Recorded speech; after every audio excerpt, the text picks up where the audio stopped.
Pronto, começou a live. Agora é começar a estudar que nem maluco.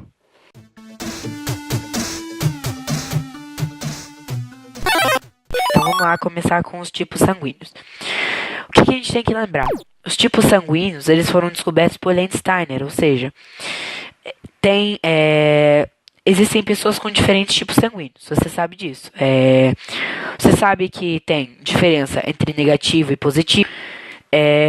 Tem a diferença no sistema BO, fator RH, mas as pessoas sempre têm diferenças, sempre existem diferenças. Bem, no sistema ABO, Landsteiner, ele mostrou que nas hemácias humanas existem duas substâncias, no caso, o aglutinogênio A e o aglutinogênio B.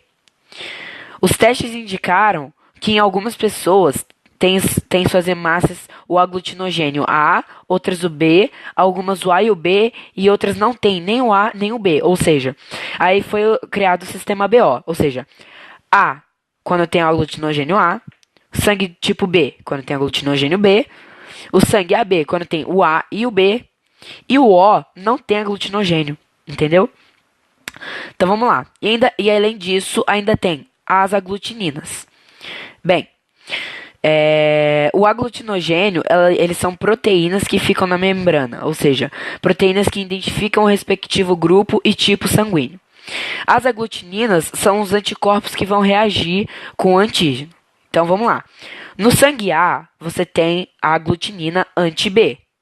Ou seja, por isso que pessoas do sangue tipo A não podem doar sangue para pessoas do tipo B. Pessoas que têm sangue tipo B, aglutinogênio nas hemácias tipo B, têm as aglutininas tipo A no sangue. Ou seja, não pode ser, as pessoas de sangue B não podem receber sangue A. Quando você tem o sangue AB, você tem o aglutinogênio A e B como antígenos nas hemácias. Porém, as aglutininas, ou seja, os anticorpos, eles não existem. Porque aí você tem os dois tipos de sangue, ia reagir metade. E não ia, vamos dizer, causar estrago, entendeu? Enfim, por exemplo, se o plasma contendo anti-A encontrar hemácias que tenham A, elas se amontoarão, formarão aglomerados. A este fenômeno damos o nome de aglutinação. Caso a reação de aglutinação ocorra no interior do corpo humano, esses aglomerados podem bloquear a circulação sanguínea, levando o receptor do sangue à morte. Ou seja, por isso que as pessoas que têm sangue A têm o sangue anti-B, não recebem sangue B. As pessoas do sangue B, ou seja, aglutinogênio B, têm um anti-A. É por isso que se pessoas com, por exemplo, por isso que o sangue AB, ele não tem aglutinina para reagir, porque ele pode receber de todos, entendeu? Do A, do B e do O. Aí depende do fator RH que a gente vai ver depois. Mas se, por exemplo, sangue A recebe sangue B que tem anti-A, ou seja, o anticorpo que vai reagir com o antígeno anti-A, o que vai acontecer? Vai bloquear a circulação sanguínea. Por isso o perigo da doação e transfusão de sangue. Mas, para que uma transfusão seja realizada com sucesso, é preciso que não haja reação entre as hemácias do doador e o plasma do receptor.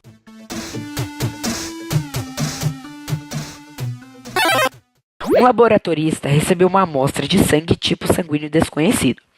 Para descobrir o tipo sanguíneo, submeteu a amostra a um teste com soros anti-A e anti-B. Os resultados foram: reação com anti-A, não aglutinou. Reação com soro anti-B, aglutinou. Com base nos resultados, qual é o tipo de sangue, qual é o tipo sanguíneo da amostra?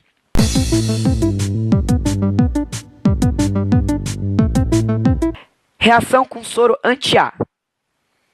Não aglutinou. Se não aglutinou, era do sangue B, ou seja, não aconteceu nada. Porém, se a reação aconteceu com sangue anti-B, ele aglutinou. Então é por isso que o tipo sanguíneo é o B. O tipo sanguíneo que se retrata aqui é o B. Porque ele não reagiu com anti-A, porque ele é B, mas ele reagiu com anti-B, porque ele é B. Então, tipo assim, B menos B, 0. A menos B, você não sabe quanto é que é. entendeu? A gente parou começando fator RH. Em 1940, Landstein e Werner, eu acho que é isso eu acho que é isso. Eles realizaram pesquisas sobre os grupos sanguíneos em animais. E aí, eles viram que é, eles foram realizar testes no macaco com glóbulos vermelhos. Aí o que aconteceu? A cobaia ela foi desenvolvendo anticorpos contra o sangue recebido. Depois, quando esses anticorpos produzidos pela cobaia foram injetados no sangue do macaco, acabaram por destruir as hemácias do animal. Ou seja, o que aconteceu? Chamaram o antígeno de fator RH, ou seja, eles descobriram que era um antígeno. Chamaram esse antígeno de fator RH. Por quê? Era uma substância defensiva produzida pelo cobaia, ou seja, o sangue, ele produz uma substância defensiva contra certos tipos de células. As células que possuem antígeno são denominadas RH positivo, e as que não apresentam são denominadas RH negativo. As pessoas com RH positivo podem receber sangue positivo ou negativo, tanto faz, porque não tem o antígeno. Mas as pessoas de RH negativo devem receber apenas negativo, porque o antígeno vai reagir contra o antígeno e vai destruir as hemácias, ou seja, vai destruir a célula sanguínea basicamente. Aí é o seguinte, nós temos uma tabela dos doadores e dos receptores de sangue. Por exemplo, sangue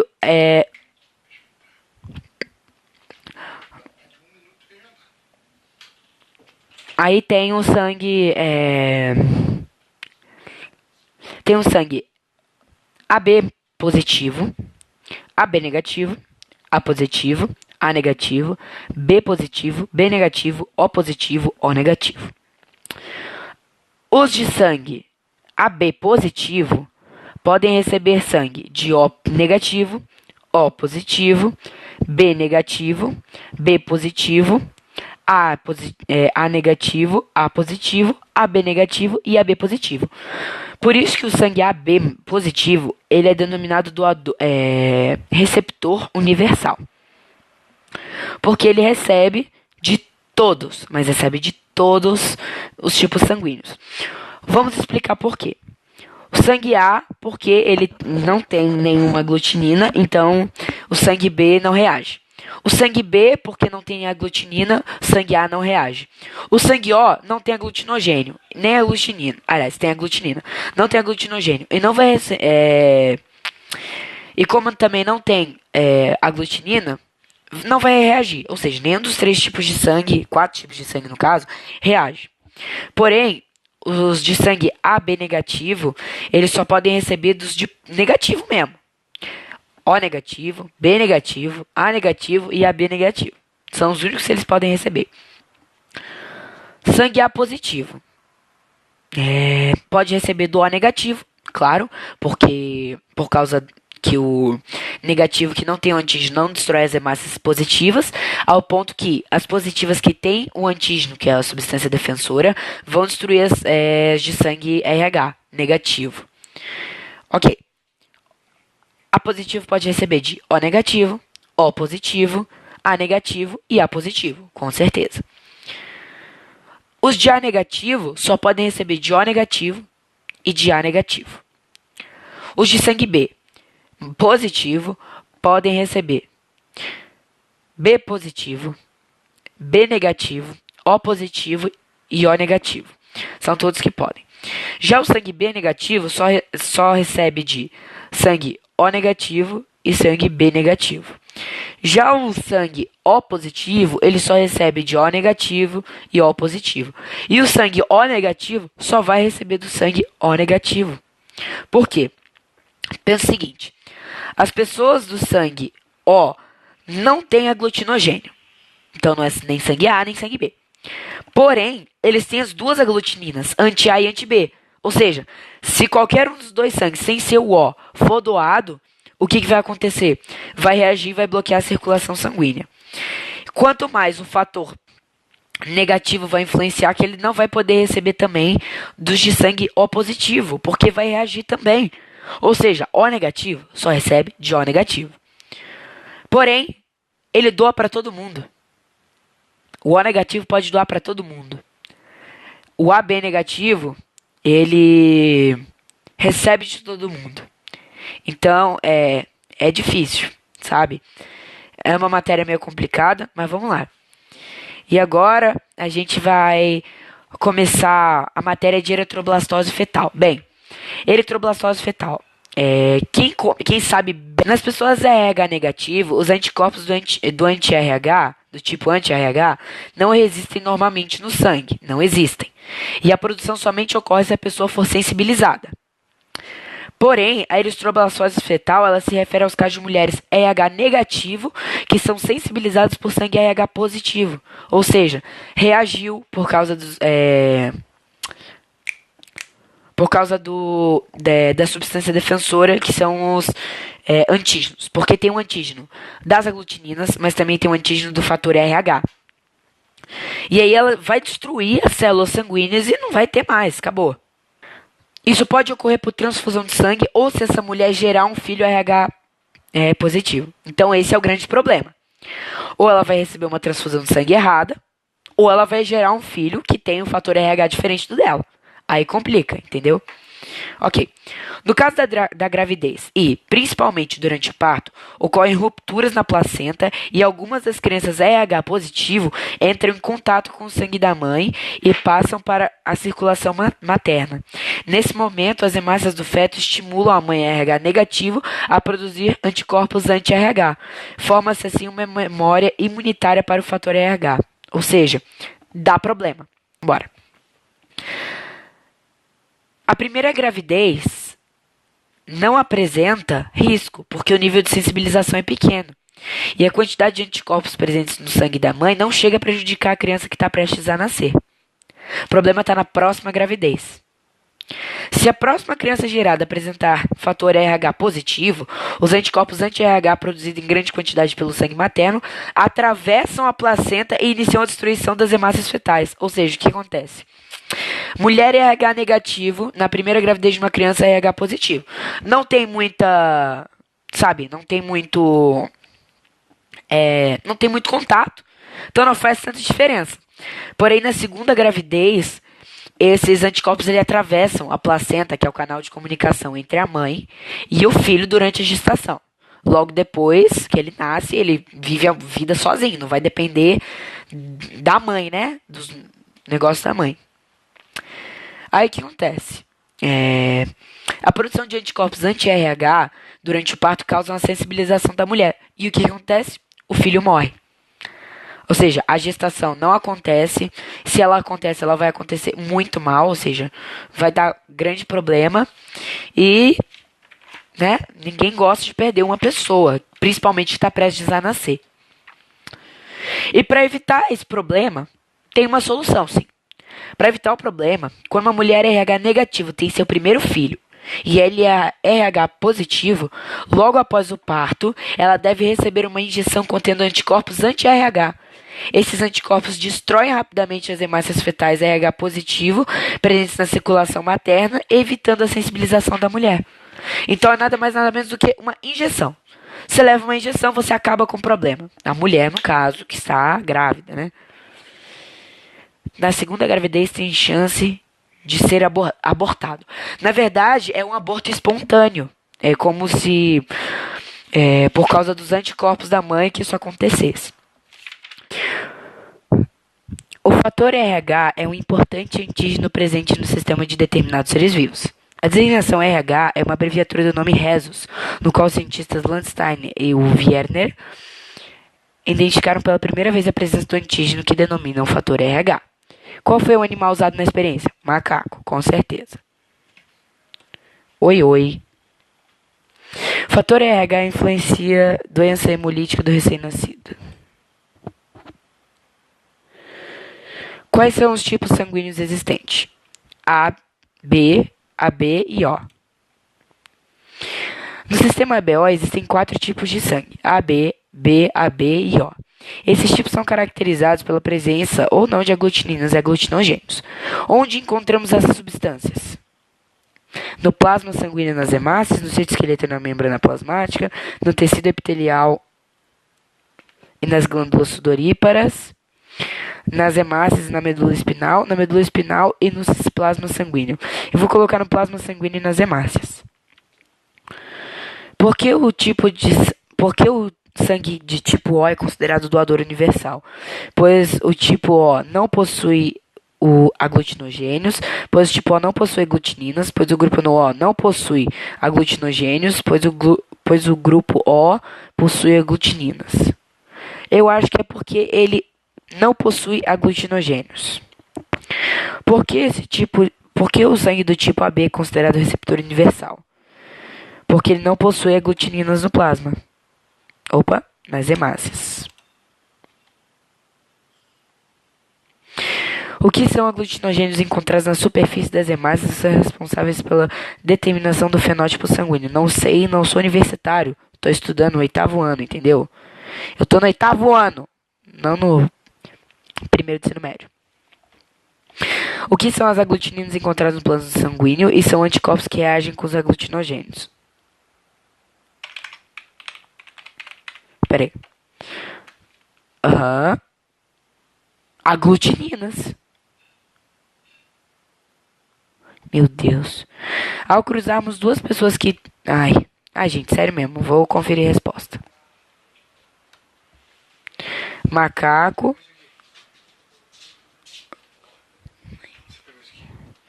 Ok. O que a gente errou... Na verdade, a gente não errou nada.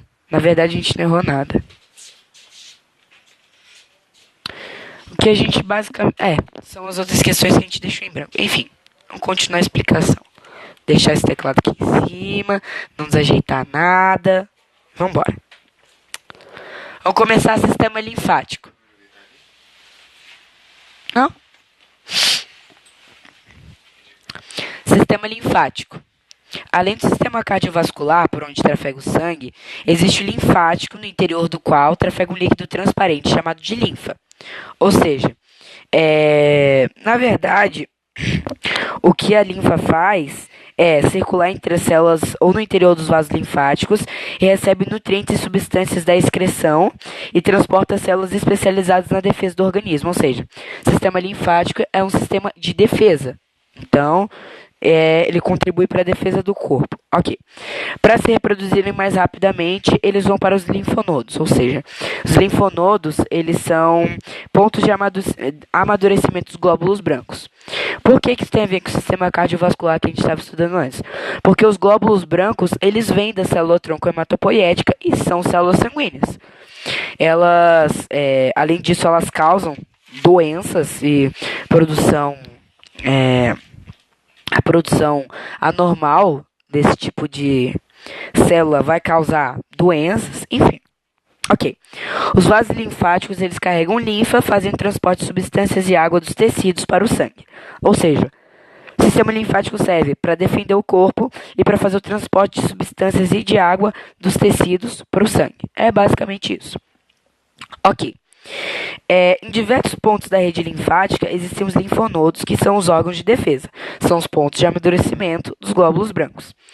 Do que é formada a linfa? Ela é formada por água, sais minerais, gorduras e glóbulos brancos. Glóbulos brancos diferenciados em vários tipos, claro. De glóbulos brancos existem linfócitos A, linfócitos B, linfócitos não sei o que, blá blá blá, e, enfim. O que a gente quer saber é sobre linfonodos e sistema de defesa. Continuando.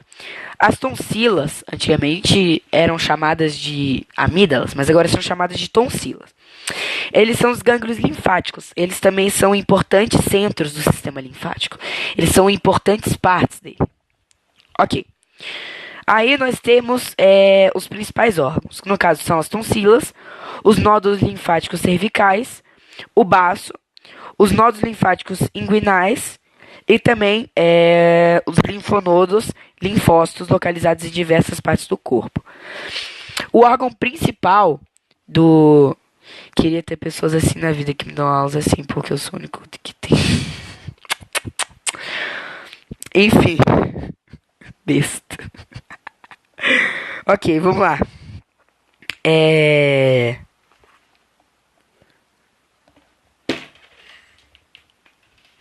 Esse besta aqui atrás tá incomodando, sabe? Só um pouquinho. Enfim.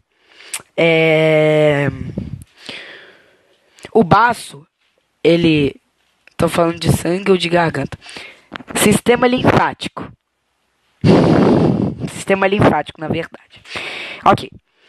O sistema o principal órgão do sistema linfático, ó, principal órgão do sistema linfático